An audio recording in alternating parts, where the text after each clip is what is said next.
Welcome into Rebecca K Crochet. Today I'm going to show you how to do this interlocking block stitch.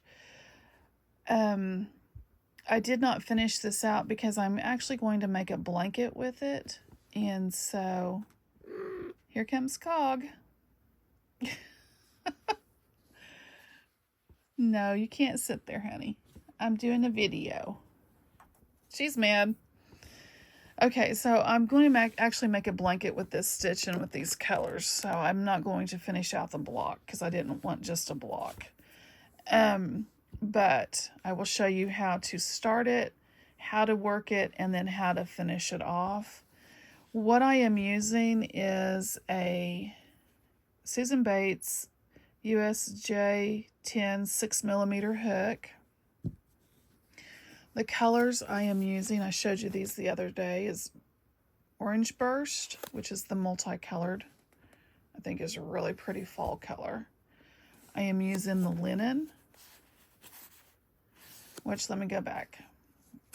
I love this yarn print, Orange Burst. It's a Hobby Lobby brand. It is 5 ounces. It calls for an I9 5.5mm hook. It is 5 ounces, 142 grams, 252 yards, 230 meters, 100% acrylic.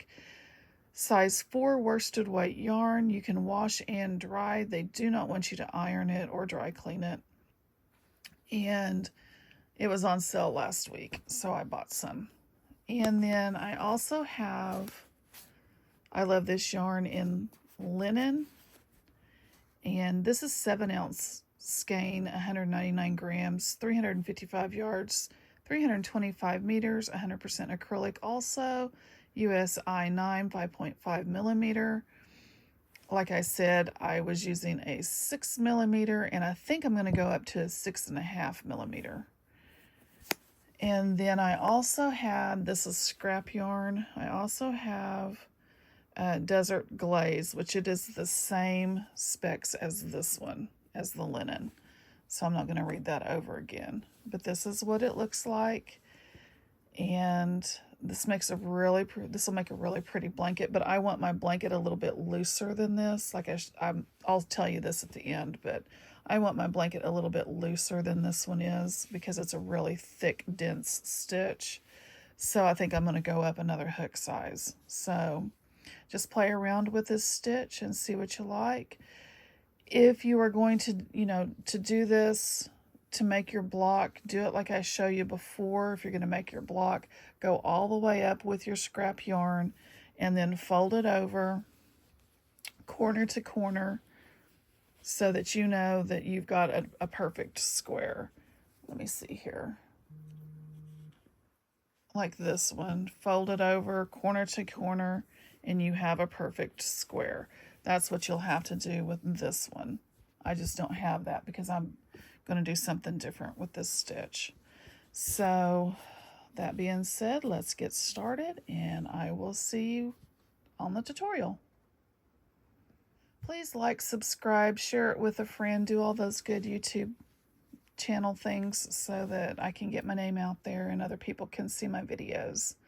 Thanks. Okay, to start this out, what we are going to do is we're going to work in multiples of 3. So I have chained 30 stitches, and in the 4th chain from the hook, this one doesn't count that's on, so this bar that goes across is your first one, 2, 3.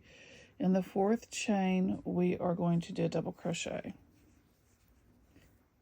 And we're going to do one more double crochet. So your first chain 3 does count as a stitch.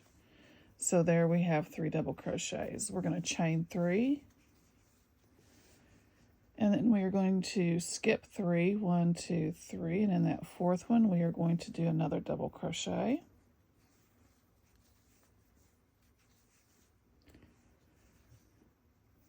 And we're going to do a total of 3 double crochets. 1 in each stitch. Then we're going to chain 3, skip 3, 1, 2, 3, and in that 4th one we are going to do another double crochet, The next stitch, a double crochet, a double crochet in the next stitch, chain 3, skip 3, 1, 2, 3, and repeat, double crochet, a double crochet, and a double crochet. I need to pull out some yarn.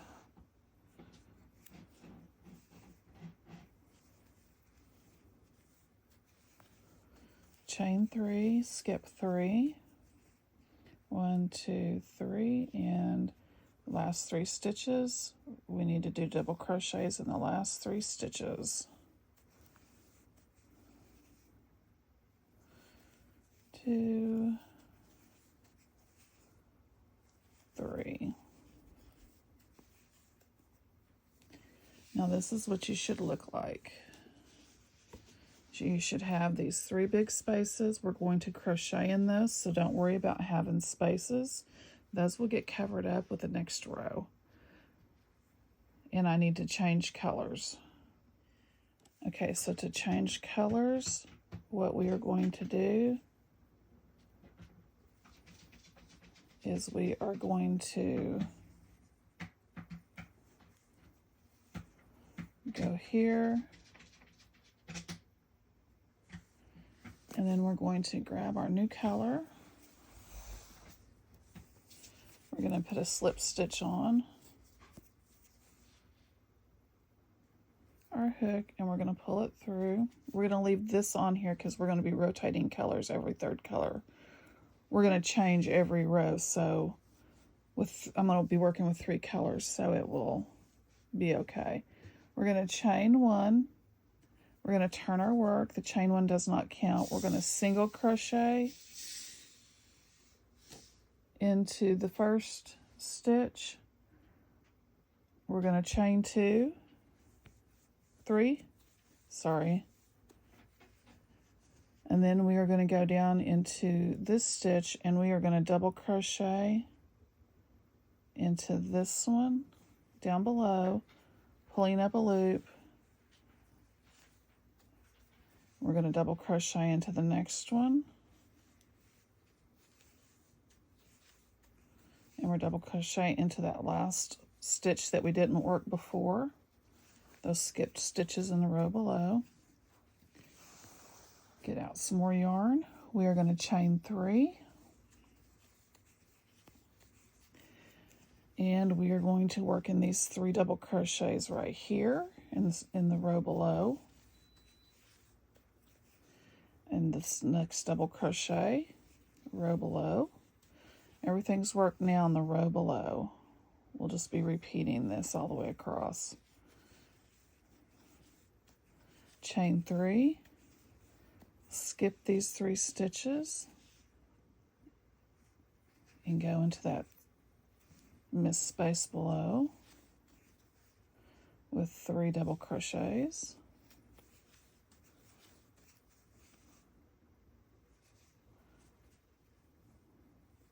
Whoops. If you're having problems finding your double crochets, you just pull it apart a little bit and you'll see that bar right there. That bar right here that I need to work into. Please forgive my fingernails. I have been, of course, like I've said for several months, canning, lots and lots of canning. Chain 3.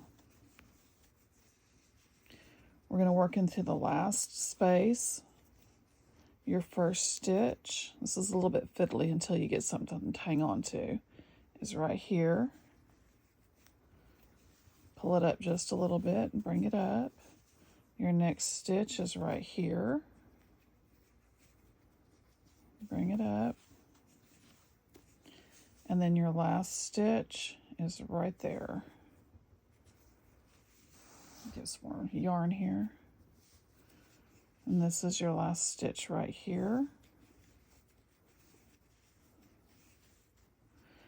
We're going to chain 2, and we are going to single crochet, no, chain 3, sorry. And we are going to single crochet in the top of this stitch changing colors, so we are not going to pull through. We're going to get our next color. This is what you should be looking like. Let me get my orange out. Okay, this is what you should look like. Now I've changed over to the orange, and what we are going to do is we are going to chain 3. This does count as your first stitch. You're going to go down in here and you are going to do 2 more double crochets to keep your stitch count even.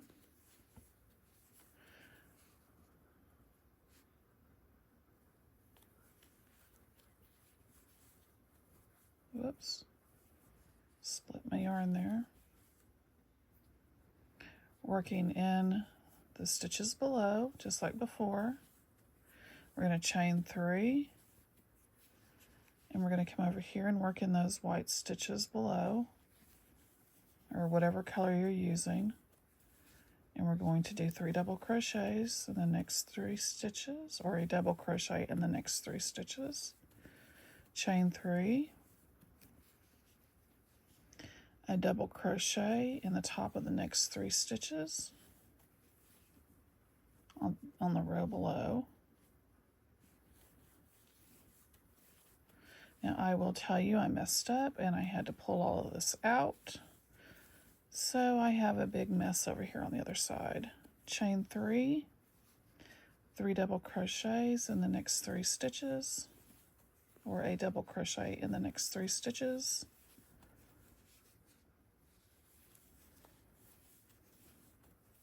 Chain 3, whoops. I always have a whoops. When do I not have a whoops? And then 3 double crochets. Now, I will tell you also that your single crochet gets a double crochet in the top of it.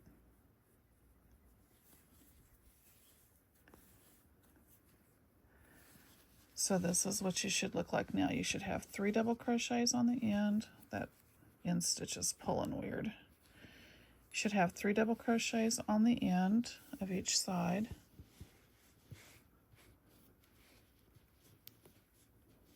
There's your double crochet, which is a chain 3. Now we're going to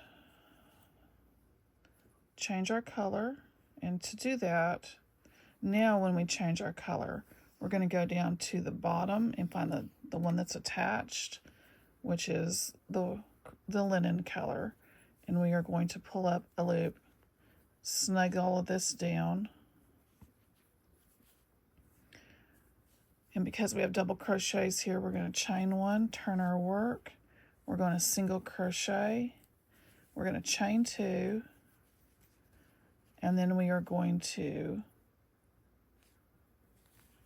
go back and do double crochets in the stitches below.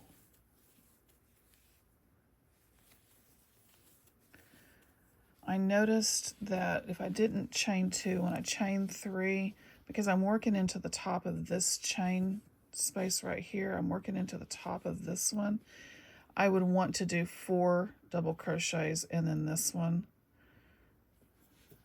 So if you chain, you can chain 3 here. Just remember that you need to only work into 2 of these and the top of your double crochet, or top of your single crochet. But chaining 2 and making sure that you only have 2 in this space will work. You can chain 3, but I would only chain 2. If you're chaining tight and it looks like chain 3 and go back in, if you're chaining tight and it looks like it's pulling and it's going to pull your stitches in, then by all means do a chain 3. Chain 3. It's totally up to you. I prefer the chain 2 on the ends because I want to chain over them. So it's just easier for me. Chain 3 and then 3 more double crochets, and I'll show you how to change your color one more time because we're already over here to the end. You're going to chain 2 at the end, and you're going to do a single crochet in the top of your chain 3 without bringing it all the way through. Then you're going to find your next color, which is my variegated yarn, and bring it through that loop. Now we want to make sure that this is tight, but you don't want to bring it up so much that it wrinkles. Like I can pull this up to the point where it's down here, and we don't want to do that. We want to make sure that our stitches are defined down below. Just bring it up just good enough that it's just a straight line. Then you're going to chain 3, because we are going to work back into these 2 double crochets down below, and that one does count as your double crochet there. You're going to work down into these 2 double crochets, chain 3, and we are going to repeat that all the way across again. And I am not going to finish this block off because I'm actually going to make it bigger and make a blanket out of this stitch. So I will come back on here with this stitch and tutorial again and show you how I did the blanket later on. But that's how you do it. Now to finish off this stitch, let me go one more time and I'll show you how to finish this stitch off so you can finish off if you're going to make a blanket square.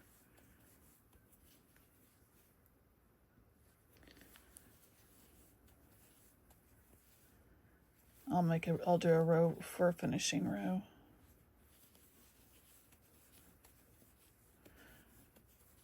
I just thought this would be a really pretty fall blanket, so I don't normally lean towards oranges, but I thought this one was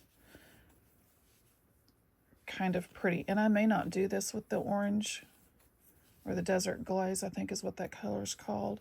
I may pull out the purple or this brown color and just do something a little bit different with it. Okay, so now we do the double crochet in the top of this stitch. We bring up our next color.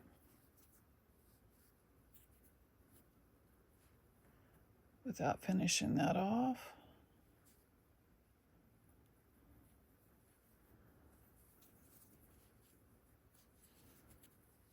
You can do it like that too. I don't know if you guys realized what I had done or not, but you can do it like that so you don't lose your stitches. I'm going to chain 1. We are going to turn our work and we are going to single crochet into this stitch.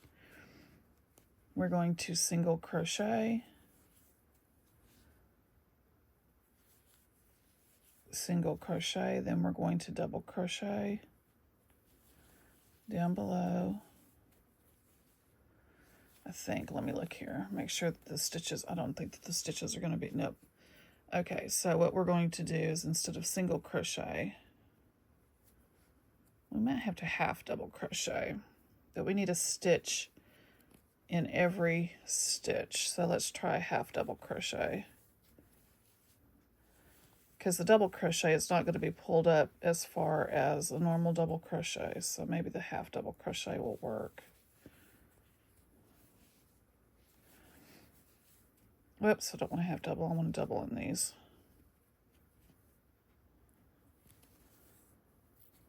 Sorry.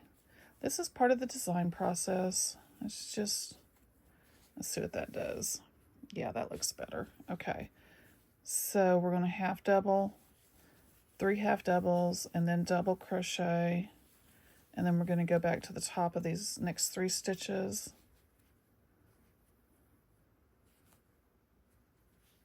And we're going to do 3 half doubles.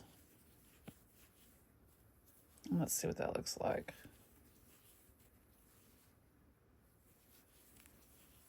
Is that going to give us an even row? Yep, that gives us an even row across, or pretty even. So we're going to go down here, and when we drop down below, we're going to do double crochets. And whenever we're working on the top of the stitches, we're going to do half double crochets into this stitch. Now, if your stitches are a little bit looser than mine, you may need to not do the half double. And then double down here.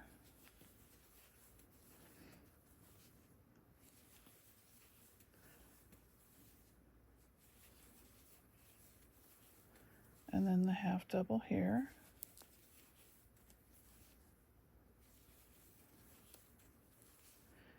And like I said, because I am not going to make a blanket stitch or a blanket square out of this, I'm going to make an actual blanket out of this stitch.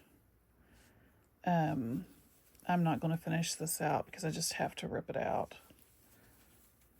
And I know I have enough yarn to make a blanket. Now, the other thing that you can do is, these are half doubles, because I'm finishing out the row, and a half double in the top of that chain 3.